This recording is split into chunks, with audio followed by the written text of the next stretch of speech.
What's going on, everybody? Today, you need to buckle up because this is probably going to be a little bit of a longer video here on the channel. Today, we're doing something that I've done for the past couple of editions of FM.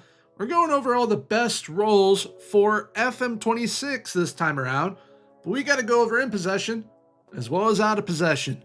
So get comfy. So I'll go over those in possession, out of possession as well, and I will go over team instructions and some player instructions for these roles also. So keep that in mind and definitely feel free to implement anything that I say in today's video into your guys' tactics and your roles. It might just give it the jolt that it needs to take you to the very top. With all that being said, without further ado, let's go ahead and get into today's video. So we're going to be starting up top with the striker in possession. We'll go over all in possession for all these roles, and we'll go over out of possession, all that good stuff. But we're starting with the striker. So for me personally, the roles that I am loving this year that I know for a fact are just simply the best with what they produce so far, there are three of them, and they are the bottom three: the poacher, the channel forward, and the false nine. The poacher is a goal machine, just like the advanced forward used to be. It is now the poacher. The channel forward, very good, and if you put on certain instructions with the channel forward, you can turn it into a pressing forward, and it is a very fun role to have and utilize within your tactics. And the false nine is probably one of the more creative roles now this year, and I absolutely love the way it performs. So when it comes to these three roles, these essentially are the instructions in possession that I am putting on all three of them. Move into channels, dribble more, and shoot less often. Sometimes I'll leave dribbling frequency on standard, but I do always, every single time, have move into channels and shoot less often. By putting on shoot less often, you are going to be able to see your strikers and a lot of your attacking players in general start taking smarter shots, better opportunities, not blasting the ball from outside the box or even the halfway line like they were doing for a little bit. Now, when I go to out of possession on the channel forward, even though for some reason it's showing the tracking attacking midfielder right now, but on the channel forward for out of possession, usually have these strikers on central forwards and whatnot, which I'll get into that in a moment. But for out of possession instructions, I have it on more often trigger press, mark tighter, tackle harder. This essentially turns that channel forward out of possession into a pressing forward. Very, very good role, and arguably the best role that you can put on your striker right now for offense and defensive capabilities. But now we're moving out wide up top in that front area to the wing. And really for me this year, there's only two fantastic roles here, because I used to love the Raumdeuter, the Trequartista, inside winger, inside forward. There were plenty of roles that I loved using in previous FMs. However, this year, the inside winger, yes, I understand it's in the name, inside winger, but it moves way too far inside. It's essentially acting as number 10s when they come in. They will act as number 10s instead of going a little bit further up. So I really, really like the winger and the inside forward. The winger might be one of the most overpowered roles in the game this year, especially when you have someone that is very good at dribbling and you put dribble more on. They become a highlight reel for you. And then inside forward, it's the inside forward. It's that wide striker. It's our Cristiano Ronaldo, and that role is always going to be good. And speaking of that inside forward role, the instructions for in possession that I like putting on him: passing risk, take more risks is already ticked on. It's just not locked like how forward runs is locked. I will, if they are a Neymar Ronaldo type player, instruct them to dribble more, but I'm always instructing them to shoot less often, just like those strikers, for smarter shot taking opportunities. You can choose to have on dribble more or simply leave it on standard though as well. When it comes to that winger role though in possession, what I like doing is it kind of depends on obviously what formation I'm running. If it's a 4-3-3, 4-2-3-1, 3-4-3, 4-2-4, whatever it might be, I either want them to cut inside dribbling wise, so I will have them cut inside dribbling wise, or if I'm needing them to kind of be my width, supply the width in the side, I will have them stay wider, but still dribbling wise, cut inside with the ball so that they can cut inside, go for goal if need be. I will instruct them to dribble more, especially with how just overpowered that is on wingers this year. Instruct them to shoot less often, but I am having them aim their crosses at two specific spots: center or at the far post. Far post can be very, very good. Center is the best option, but far post can also be very good. And I am always having them cross from that byline. When it comes to the 10 spot, for me, there has really been two that really stand out. There is a third that's very good as well. Now, the attacking midfielder, advanced playmaker, those are the two standouts for me. I've tried out free roll, do enjoy that. It can be very good. It's very situational, though, especially dependent upon the player.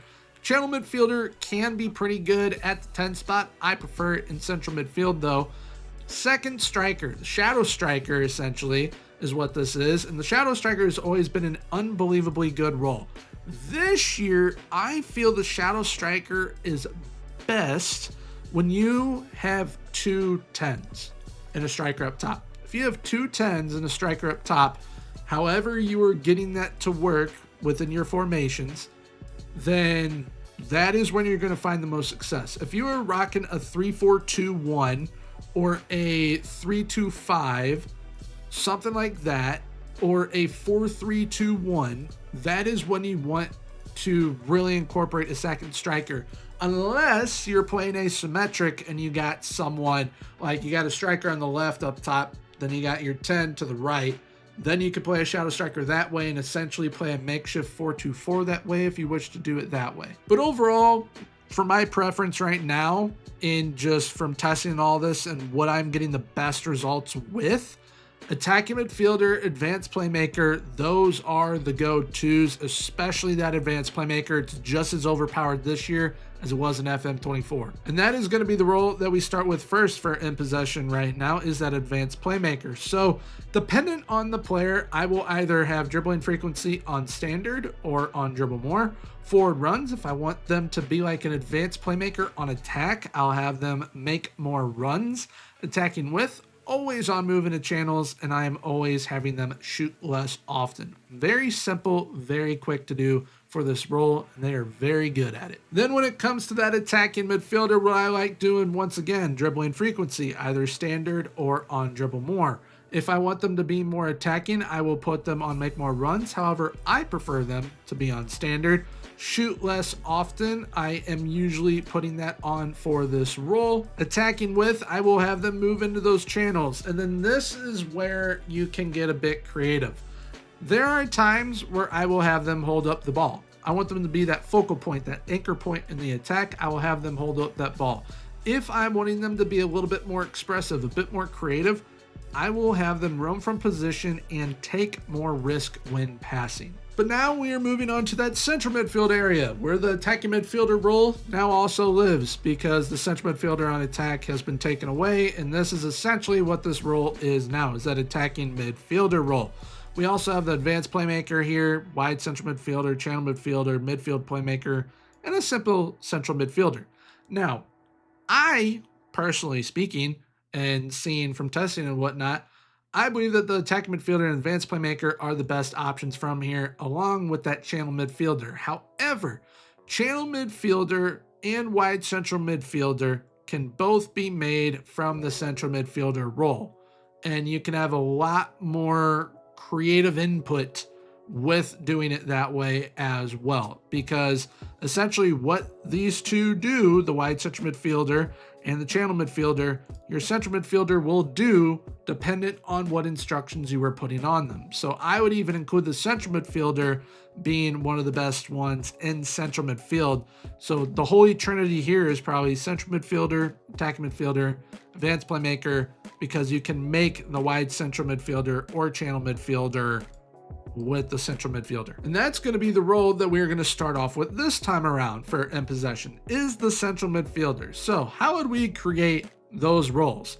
The channel midfielder, wide midfielder. So simply tick on move into channels. Well, that is fairly easy to start making it play like those roles. Then we've got forward runs. You can have it be an aggressive type of channel midfielder or wide central midfielder if you wish to do so, because you can have it do this and they go on more forward runs, or you can have them be a bit more defensive and they're like a Carolero at that point. And then if it's on standard, they just kind of have a mind of their own with it and choose to do what they wish to do. But move into channels for attacking width, that is the most important, or you can simply instruct them to go wider. So if you want it to be like that Carolero, mainly have it on going wider. Or if you want it to be more so like a Metzala, moving into channels, you move it into channels. It's very easy to make those rolls from this role. Then we've got dribbling frequency. If you got a dribbly boy, have them dribble more. Passing risk. If you have a very good playmaker, I would suggest doing take more risks. They can get a ridiculous amount of assists this way. Shooting, I always leave it on standard. It doesn't really bother me with the central midfielders.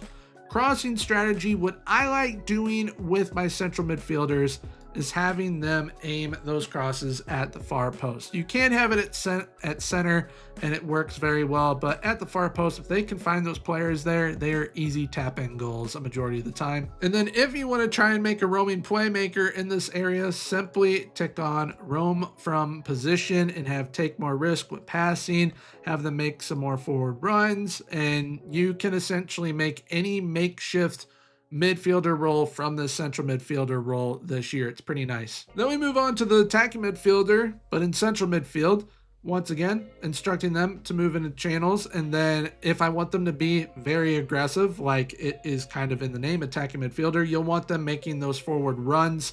And once again, shooting, I usually leave on standard. If you want them to make more plays, put it on take more risk. I do usually leave it on standard though, and they still make a pretty decent amount of plays for me. In dribbling, if they once again are a dribbly boy, go ahead and put it on dribble more. Now with that advanced playmaker in central midfield, this is the one role that you can't put it on moving to channels. You can only instruct them to go wider. So I just leave it on standard a majority of the time. If I want them to be a bit more aggressive, I will have them make more runs forward. It'll be like an advanced playmaker on attack at that point. And then crossing, once again, the far post. This role, I don't really do a whole bunch of customization with it.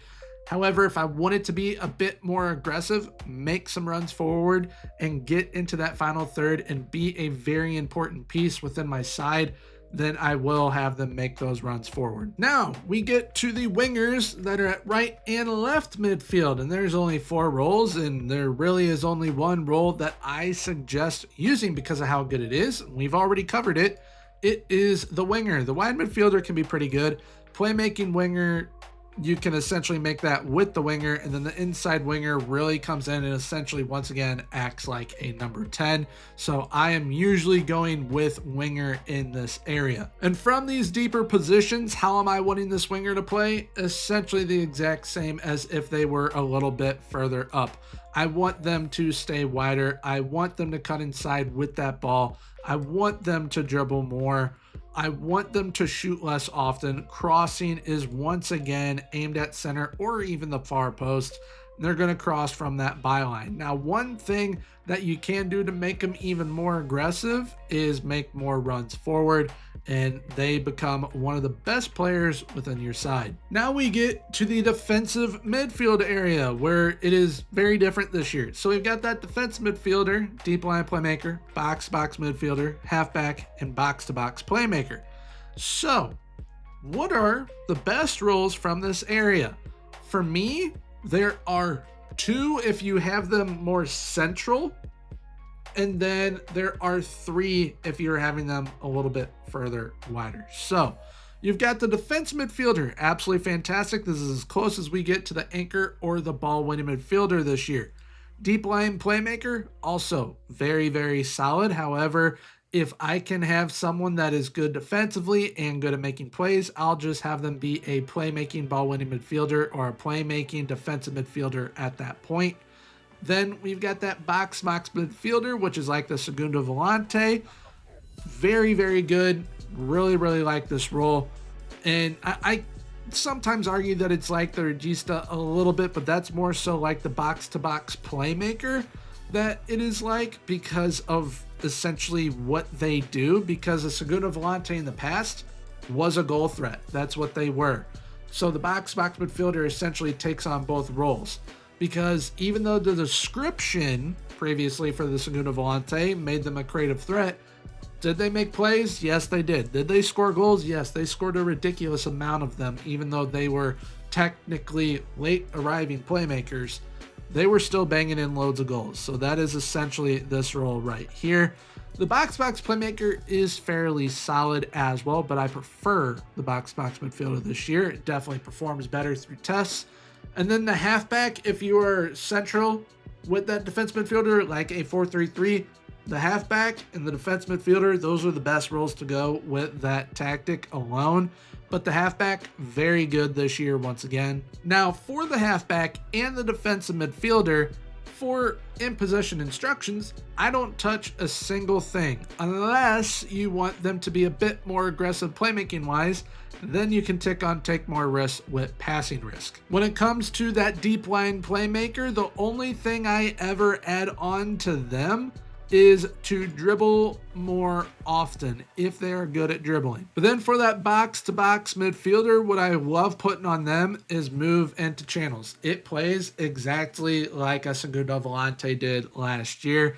Have them dribble more as well. You can instruct them to make more runs forward if you wish to do so, but they're already going to be doing that because they play up into that attacking midfield area. Shooting, I don't really worry about. And then if you want the passing risk to be a little bit more to where they're taking a bit more risk, definitely feel free to do so, but they're going to be making plenty of plays for you anyways. This is usually what I end up putting on that box-to-box midfielder every single time, is moving to channels and dribble more. Now we are going to move on to the wingback area, and for me, there's only two roles to utilize in that wingback area, and they are very, very good in this area. That is the wingback itself and the advanced wingback. The advanced wingback is the complete wingback, and the advanced wingback plus the wingback get the same instructions on those roles that a winger does, which once again, it is stay wider attacking with, dribble more for dribble frequency, crossing from that byline, and crosses aimed at center. Sometimes I'll aim the crosses at the far post, but that is kind of up to the situation that I'm in or even the team that I am playing against. But this is what I have on the winger role as well as the wing backs and even the fullbacks once I get to there as well, which that is actually where I am heading now. So fullback, wingback, inside wingback, those are the three that you want to utilize this year. You can use the playmaking wingback, but the playmaking wingback is essentially just an inside wingback that can make plays, which you can already have players in that role that do that. Then you have inside fullback, which just does not perform how it has in years past. I don't really like it. It used to be one of my favorite roles. I used to put in essentially all the tactics I would make, especially 4-2-3-1s. They became ridiculous in attack because of having that, but it's not hitting this year like it has in previous years for me. Now the wingback, fullback, inside wingback, all doing absolutely fantastic. Now, just like I was talking about in that wingback area, when it comes to wingback, fullback, advanced wingback, this is the same instructions as the winger. Stay wider, dribble more, cross from byline, crosses aimed at center. Same things. However, for the inside wingback, there is nothing added onto them as of yet, because the one thing that is on them, yet it's not locked, is make fewer forward runs, even though you can't take it off of that. So it's essentially locked and it just doesn't have it. But when it comes to to instructions on this role, I usually go with dribble frequency, put on dribble more, and then if I have someone that's a very good playmaker there, I will have them take more risk. So they become a playmaking inside wingback, essentially, from this role with those instructions. But now we move to the center back, and this is a very fun area this year,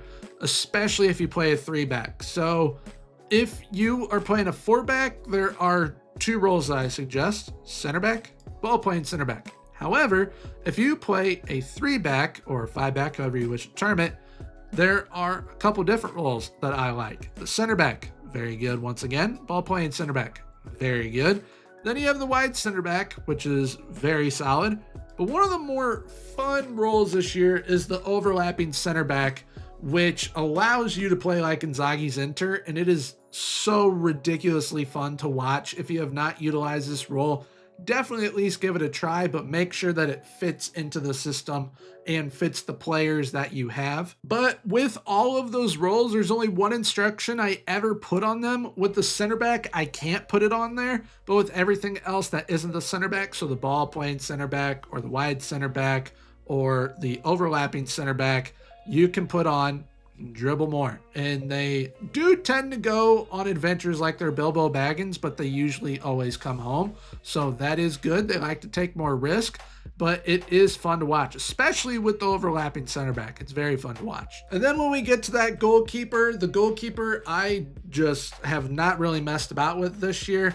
I have them as a goalkeeper. I need them to stop shots. That is their job. That's what they do, and they do it well. When I do put on ball playing goalkeeper, it's all right. I don't really notice a whole heck of a lot of difference with it. But if I am wanting my goalkeeper to become more involved in the play, then I will put ball playing goalkeeper on. That's essentially the sweep keeper, even though the sweep keeper is now on out of possession, which we'll get to in a moment.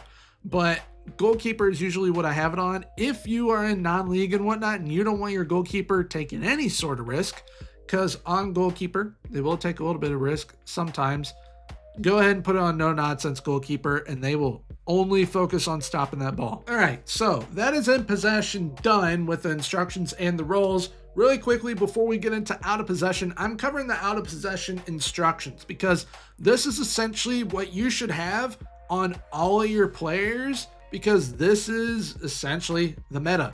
More often trigger press, mark tighter, tackle harder. However, there are some other options that you have that still perform very well. One of them being taking off trigger press, taking off marking tighter, and just having tackle harder. That performs very well also. Or one that still performs well, just not as well as doing it the way that I just mentioned, is marking tighter and then trigger press more often. So I feel like tackling harder is somewhat the key to things this year. But if you are playing a pressing style, you're already going to be having this on, but playing a pressing style is going to garner you the most success once again this year in FM26, just like it did in FM24. All right, so now we are getting into the out of possession roles, and these are actually really quick, really simple. So for the strikers, leaving it as center forward or selecting central outlet center forward or splitting outlet center forward. I prefer central outlet center forward. Very, very good. Allows you to have a quick counter, or you have the center forward and it's just structurally, there we go, I can English, very good. For the wings, I usually either go with winger, or if it's deeper down, I go with wide midfielder. Don't mess about with them all too much. I just want them essentially coming back in the play and making sure that we have a wall of defenders and keeping it on those two roles, depending on where you have them on the wings. Those are going to be your two best bets. Now we get to the central midfielder, and there's two options here for me, really. You got central midfielder and screening central midfielder. The screening central midfielder really likes to focus on holding its position and winning the ball, making sure no one gets past them, but they are very limited, whereas the central midfielder kind of tracks everyone anywhere, and that is usually the route that I do end up going. However, there are times where I do go with the screening central midfielder, and it still works very, very well for me. In defensive midfield, there's two options really here. Yes, screening defensive midfielder you can use just like in central midfield, but I don't feel it's as good as the screening central midfielder in defensive midfield. I like basic defensive midfielder, which is just like a ball-winning midfielder or an anchor, or you got the dropping defensive midfielder, which is essentially the halfback in possession, but out of possession, and it gives you a back five a majority of the time, and it is very, very good. It's very hard to break through. Now we get to that wing back area, and it is either wing back or pressing wing back. For those of you that like a gegenpressing system, pressing wingback is going to be very good for you. However, if you put on those instructions for out of possession instructions and you have wingback, they're essentially going to play the same way. And that is the same thing with the fullback area, fullback, pressing fullback. They're the same as wingback, pressing wingback. Same instructions there. They will essentially press the exact same with those instructions. Then we've got our center back options, whether you have back four or back three, back five, however you wish to term it. There are really, for me, only two options. You want to keep it as basic as possible. Center back, wide center back. That's it. Those are the two that you want to rock back there if you are doing a four back, three back, five back, however you wish to term it.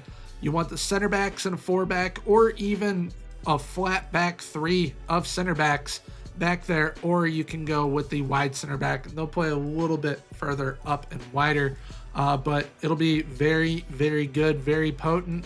They're very good defenders. And then goalkeeper wise, I am usually, once again, just leaving it on goalkeeper. However, you can do sweeper keeper if you are wanting a Manuel Neuer type guy back there. They are a risk taker for sure. So if you are cool with the risk being taken, definitely feel free to use a sweeper keeper. If not, go goalkeeper. And if you're really not wanting any sort of chances to be had, then go with line holding goalkeeper. All right, now when it comes to in possession, out of possession, really quickly, I'm gonna show you essentially what are the meta instructions for team instructions. So shorter passing directness is usually what you wanna go with. Higher tempo, if you go much higher, you will get more injuries. Higher is kind of the sweet spot. Can't choose to go standard, or you even can go lower if you're wanting to play more of a possession style. However, possession style will get you taken advantage of a lot this year, and it's really annoying. Time wasting, we go with less often because we try and go balls to the wall, create as many goals as possible. Or one that I don't mind this year is standard time wasting, because when I've used that throughout testing and whatnot, it allows my sides to see out safer results, because we aren't really taking a whole lot of chances late in game that is going to be risky for us. It allows us to play the game out in a much safer way than if we were to have it on less often. So if you feel like you are conceding too many goals late on, maybe tick that on to standard, and that might help you a little bit, but a majority of the time I am leaving it on less often. With attacking transition, always counter-attacking. However, there will be times, especially if I'm trying to do a possession style of play, I will hold shape. Otherwise, I am doing counter-attacking. Always doing narrower attacking width helps with the shorter passing directness. I like keeping the ball in play. I'm not really a set piece merchant. However, if you guys like your set pieces, definitely go for play for set pieces. Creative freedom, always leaving it on balance. With more expressive, it can help a little bit. It can also be a major hindrance, but I just like leaving it on balance. Build up strategy, always playing through the press. Goal kicks, short, sometimes mixed, and I only go long if I got a big oaf up top and a target forward, but a majority of the time it is short to the center backs. And when I do have a big oaf up top for those long goal kicks, then I put it on target forward so that it gets up to the big oaf. Then we have got supporting runs, and what I like doing here, if I have inverted wing backs or those box-to-box midfielders back there in defensive midfield, I will go for both flanks underlaps. That is when I will be looking for underlapping runs, especially from those players. Otherwise, I'm doing both flanks overlap, looking for my wingers on those overlapping runs. When it comes to dribbling, if you are trying to get some highlight reel type plays, encourage your dribbling. If not, just go unbalanced. That's still going to do very, very well. For progress through, always having it on balanced. Pass reception, pass into space is a lot of fun to watch this year. Get some crazy passes, or you can leave it on balanced, because if you have take more risk on and pass into space, you'll see some wicked passes. It's a lot of fun to watch. Or you just simply leave it on balance like I just mentioned. But when it comes to patience, always working the ball into the box. Shots from distance, always discourage. If you have it on standard or even encourage is like putting it on shoot more often right now. They just shoot from anywhere. If you have it on balanced, it's still essentially like you have it on encourage, which don't understand why that is, but the players don't seem to notice a difference. However, when you put it on discourage, it's just like with all the attacking players, they'll take smarter shots, better opportunities. It's just better for the whole team overall if you put it on discourage. And then crossing style, I usually always go low crosses unless I want to create a bit of chaos. Then I go with whip crosses. But then once I'm out of possession, I usually am always going high press. Sometimes I'll go mid block, but high press is that meta. You got defensive line higher, trigger press more often, defensive transition, counter press. That is the meta right there. Those four. Then short goalkeeper distribution, you can choose to tick it on. That's usually what you would want to have it on at that point, or you can have it ticked off. Sometimes if I go mid block, I will have it ticked off. But if I have high press on, I will usually go with it on. If you're wanting a crazy intense press, you go much more often trigger press and even put your defensive line on much higher. Being that we have tackle harder on with essentially all roles, that is what I'm suggesting, at least for you guys. Tackling with standard, just leave it as is because they're going to be tackling harder. If you have get stuck in, you're going to be taking even more cards, so keep that in mind. Or if you have it on stay on feet, then they're simply just not going to listen to that instruction that you have on. So just whatever you have for individual player instruction, just leave it on standard for tackling with this. When it comes to that pressing, trap, and the cross engagement though, I like leaving them on balance. However, if you're trying to play a numbers game with pressing trap, you can trap them to the outside if you are trying to push them to the outside, win the ball back and go. Or if you've got a lot of numbers inside, trap them to the inside, force them into your chaos that you're creating, win the ball and go. And also really quickly, when it comes to mentality this year, I really like balance mentality. It's probably the best right now. Or you go on attacking. Positive, I haven't noticed that big of a difference anymore with going from balance to positive to attacking. Simply just go balance to attacking, and late in the game, go very attacking if you need to nick a goal back. If you are going cautious, defensive, or very defensive, you're just inviting pressure, and then you'll start complaining about conceding goals. Just only go down to balanced. That is as low as you should go, because otherwise you're just inviting pressure and you will end up conceding, and no one likes conceding goals. All right, so there we have it for today's video. I hope you guys did enjoy. Like I said, it was going to be a longer one, but just running through all of it, kind of hitting on any type of formation as well instead of just doing individual videos. Wanted to make sure that it was all in one place so that you guys can have all the information that you need in one simple video. But if you did enjoy today's video, please feel free, leave a like, comment, and subscribe. Subscribing is 100% free, so why not hit that sub button. Right now on screen will be popping up one of my more recent videos here on the channel if you guys wish to check that out. Well, until next time, everyone, have a good one. Goodbye.